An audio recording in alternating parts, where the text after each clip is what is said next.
The sun beats down on a quiet suburban road in Atlanta, Georgia, on a Tuesday afternoon in late July. A sleek black sedan glides past rows of green trees, its tinted windows reflecting the golden light. Inside, Maya Jackson, a 42-year-old black woman, grips the steering wheel with one hand while listening to a call through her Bluetooth earpiece. She's dressed simply, a navy jacket, black slacks, her hair pulled back in a tight bun. Nothing about her screams wealth or power, but her sharp brown eyes and steady voice hint at something more. She's mid-sentence, discussing a schedule, when a piercing siren cuts through the air. In her rearview mirror, a police cruiser closes in, red lights flashing like warning signals. Maya sighs, a sound heavy with familiarity, and slows the car, pulling onto the grassy shoulder. "I'll call you back," she mutters into the earpiece. "Looks like I'm getting flagged again." She ends the call and waits. Officer Daniel Carter steps out of the cruiser. He's 35, white, with a stocky build and a swagger that says he's used to being in charge. His cap sits low over his forehead and his right hand rests casually on the gun holstered at his belt. He approaches the sedan, eyeing it like it's out of place in this neighborhood. With a quick tap on the window, he motions for Maya to roll it down. She complies, the glass sliding silently into the door. "Vehicle papers and license," Carter says, his voice clipped and dry, not bothering to meet her gaze. Maya offers a small, polite smile, reaches for her wallet on the passenger seat, and hands over her driver's license and registration. The documents are crisp, neatly organized. "Is there a problem, officer?" she asks, her tone calm but carrying an edge of quiet confidence. Carter takes the papers, glancing at them briefly before his brow furrows. He looks up, studying her face, then back at the car.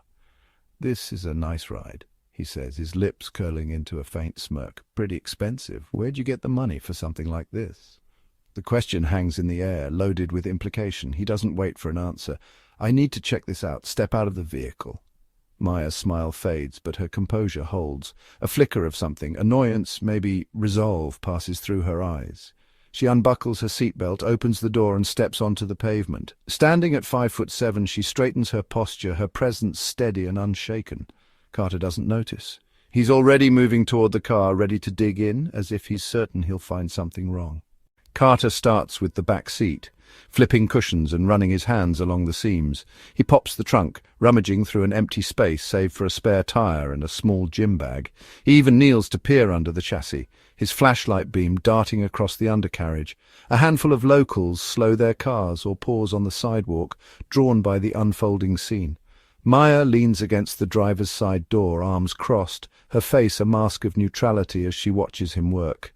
After a few minutes, Carter stands, brushing dirt off his knees. He turns to her, his expression hardening. "I'll ask again," he says, his voice rising with irritation. "Where'd you get the cash for this car? I don't buy that someone like you could afford it legally." The words drip with disdain, each syllable a jab. Maya tilts her head slightly, her eyes narrowing. "Someone like me?" she repeats, her tone still even but now laced with a challenge. "What's that supposed to mean, officer?"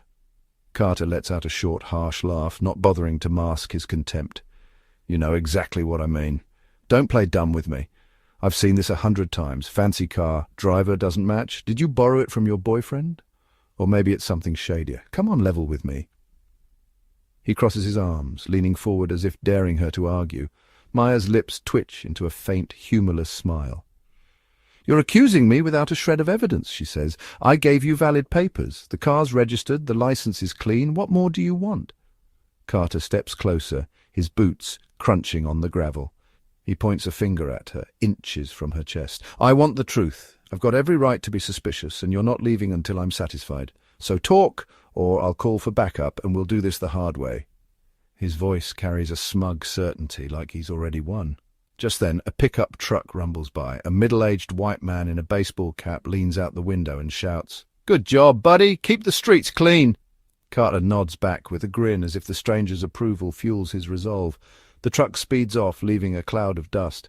Maya watches the exchange, then reaches into her jacket pocket and pulls out her phone. She taps the screen, starting a recording. "Fine," she says, holding the device steady. "If you want to play it this way, I'm documenting everything." "Go ahead, officer. Say what you need to say." Carter flinches, caught off guard, but recovers quickly. He shrugs, stepping back with a sneer. "Recording won't change a thing." What? You think you're a lawyer now? I'm the law here. Put that phone down or I'll take it as evidence. He reaches out, his hand hovering near her wrist, but doesn't grab it yet. Maya doesn't budge. She steps back smoothly, keeping the phone out of reach. Touch me, and you'll regret it, she says, her voice low and steady, carrying a weight that makes Carter pause. His hand drops, but his face flushes red with anger. He spins on his heel, stomping back to his cruiser. Grabbing the radio, he barks into it. I need backup on Route 17, suspects not cooperating. The radio crackles with a response, and Carter leans against his car, glaring at Maya. She stands there, phone still recording, her posture relaxed but her eyes locked on him. A small crowd has gathered now, 2 teenagers on bikes, an older woman walking her dog, all watching silently. The air thickens with tension as the sound of distant sirens grows louder. Minutes tick by. Maya doesn't move, doesn't speak. Carter paces, muttering under his breath, convinced he's in control. The backup arrives. A second cruiser pulls up and Officer Sarah Lopez steps out. She's about 30, Latina, with a no-nonsense air. She surveys the scene, Carter's agitation, Maya's calm, and adjusts her belt. What's going on here? Lopez asks, her voice firm but neutral. Carter jabs a thumb toward Maya. She's driving a suspicious vehicle, won't explain it clearly, and now she's resisting. I say we search it top to bottom, maybe take her in. Lopez nods, then turns to Maya. Ma'am, can you show me your papers? Maya complies without hesitation, handing over her license and registration again. Lopez scans them, her brow creasing slightly. She looks up at Maya, then at Carter. Papers are in order, she says. But the car's registered to a Marcus Reed. What's your connection to him? Carter jumps in before Maya can answer, his voice triumphant. See, I knew it. It's not even her car.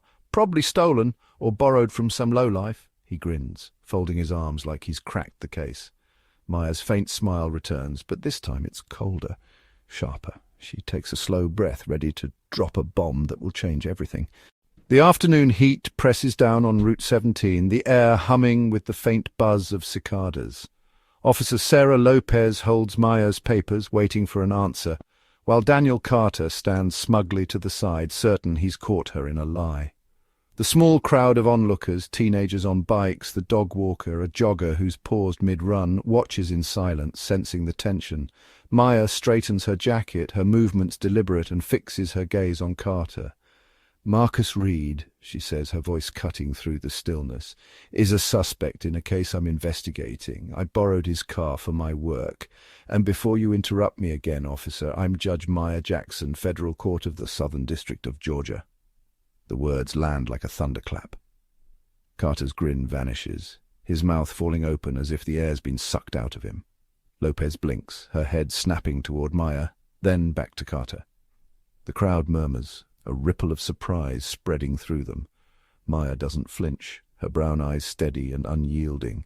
I'm on my way to the biggest trial of the year, she continues, her tone calm but commanding. A $20 million drug smuggling case that's been in the works for months, and you, Officer Carter, just delayed me 15 minutes because of your assumptions. Carter's face twists, disbelief warring with panic. You're lying, he sputters, his voice cracking. There's no way. How am I supposed to know that? Prove it! He takes a step forward, hands balling into fists, but there's a tremor in his stance now. Maya reaches into her jacket pocket and pulls out a silver badge, its surface catching the sunlight. She holds it up, the emblem of a federal judge gleaming between her fingers. Is this enough for you? She asks, her voice icy. Or should I call Chief Judge Harris to drive out here and confirm it in person? Lopez steps closer, peering at the badge. Her eyes widen slightly and she turns to Carter, lowering her voice. Dan, you're in deep trouble. She's the real deal. Carter shakes his head, desperation creeping in. No, this doesn't add up. She's driving some crook's car. That's suspicious, judge or not. His words tumble out, grasping for justification, but they sound hollow even to him. Maya's lips curve into a faint, dangerous smile. Suspicious to you, maybe, she says, but not to the law. And here's something else you didn't expect. She taps her phone, switching it from recording to speaker mode. A deep male voice crackles through, loud enough for everyone to hear. Judge Jackson, you okay? We've noticed your GPS hasn't moved in a while. Do you need us to send someone? The voice belongs to FBI agent James Carter, no relation to the officer, a man tracking her movements from a field office 30 miles away. The coincidence of the shared name hangs in the air, almost comical if it weren't so damning. Maya tilts her head, watching Daniel Carter's reaction. "That's Agent Carter," she says. "He's monitoring me because this car ties into a federal sting operation. You didn't just stop a random driver, officer. You interfered with an active investigation." Carter staggers back a step, his face draining of color until it's as pale as the concrete beneath him. Lopez mutters under her breath, "Oh, man," and adjusts her stance, clearly distancing herself from her partner. The crowd gasps, the teenagers whispering excitedly to each other, the jogger pulling out his own phone to record. "Wait," Carter says, his voice barely above a whisper now. "I didn't know. I was doing my job."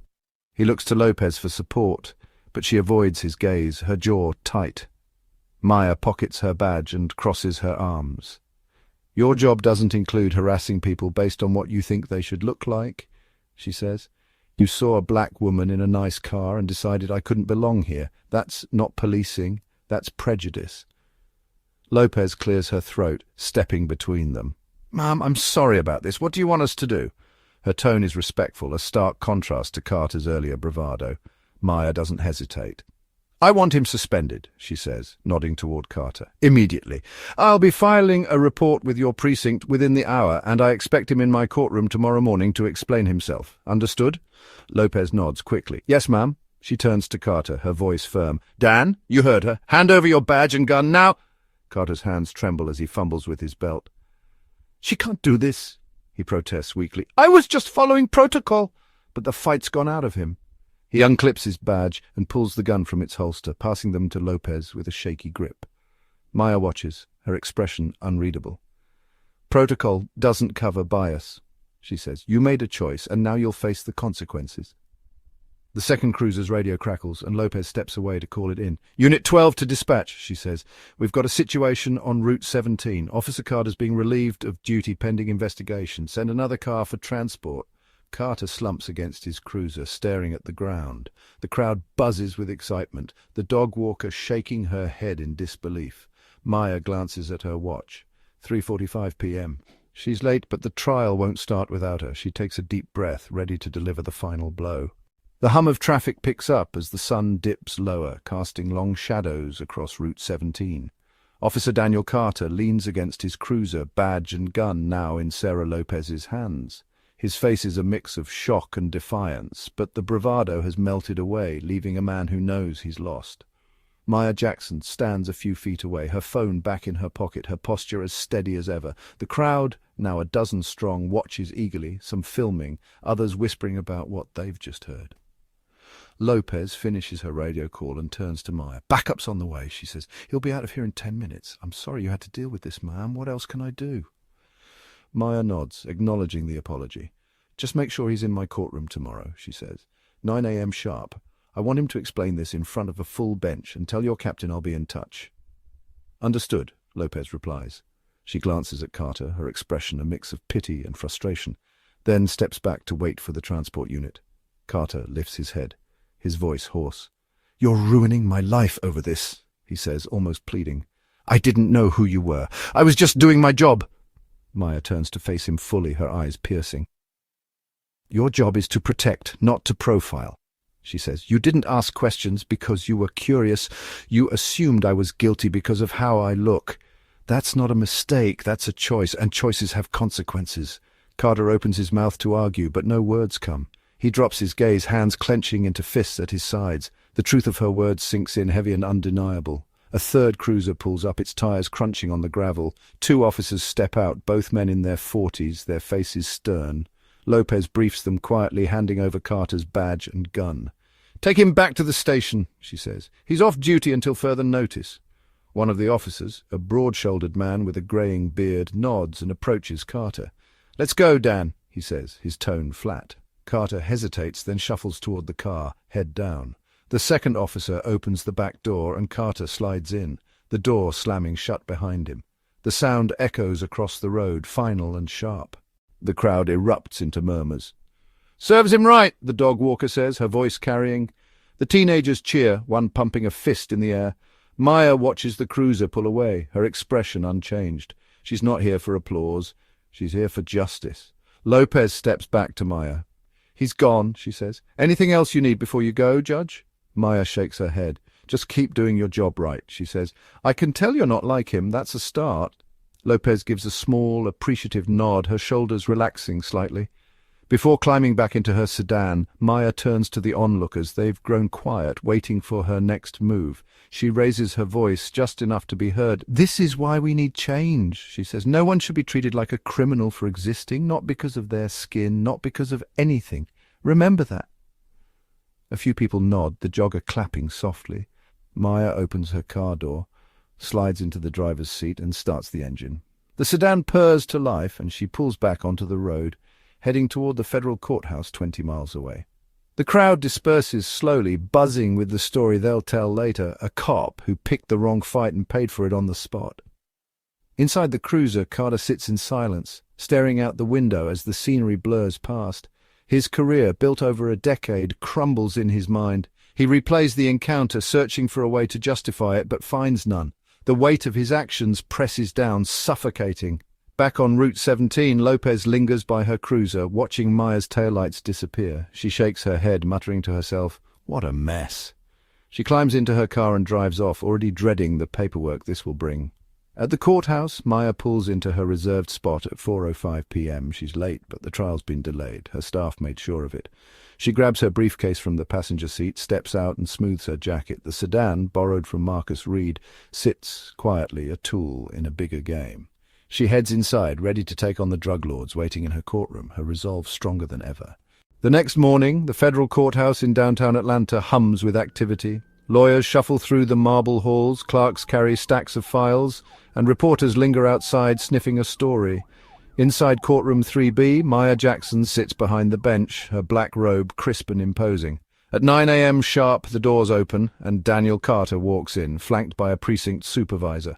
He's in civilian clothes, a wrinkled polo shirt and jeans, his badge nowhere in sight. His face is pale, eyes sunken from a sleepless night. The gallery is half full, a mix of court staff, a few curious locals, and 2 journalists scribbling notes. Maya taps her gavel once, silencing the room. "Officer Daniel Carter," she says, her voice clear and authoritative. "You're here to explain your actions on Route 17 yesterday. I've reviewed the report and my own recording. Let's hear your side." Carter stands, hands clasped in front of him, his voice shaky.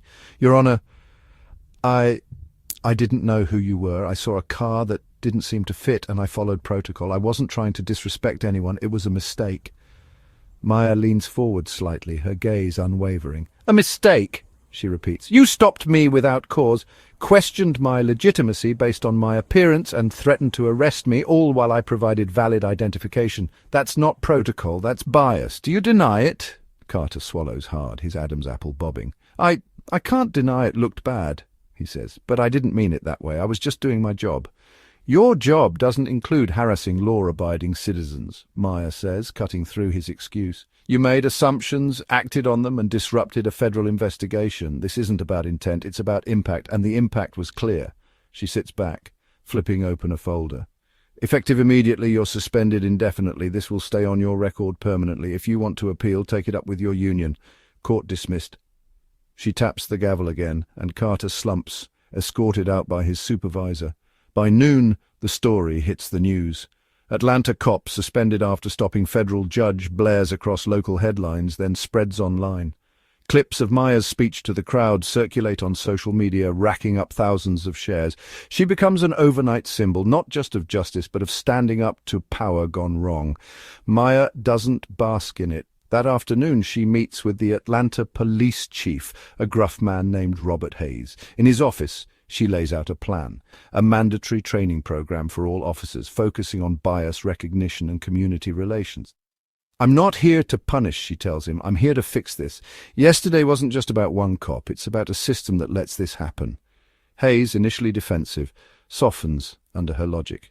"We'll make it work," he says. "You've got my support." Within weeks, the program launches, funded by a mix of federal grants and city resources. Officers grumble at first, but the message sinks in: change or leave. 6 months later, Maya stands outside the courthouse after another long day. She's in her robe, the wind tugging at its edges, her eyes scanning the skyline. The Marcus Reed case wrapped up with a conviction. 25 years for him and his crew. The sedan sits in an evidence lot now, its role in her story done. She thinks back to Route 17, to Carter's smirk, to the crowd's cheers. It wasn't about revenge, it was about proving a point. In an interview with a local station, she sums it up. No one's above justice, not me, not you, not the people who enforce it. We all answer to something bigger. The story ends with her walking back inside, the courthouse doors closing behind her. Her legacy isn't just in the courtroom, it's on that dusty road, in the eyes of everyone who saw her stand tall.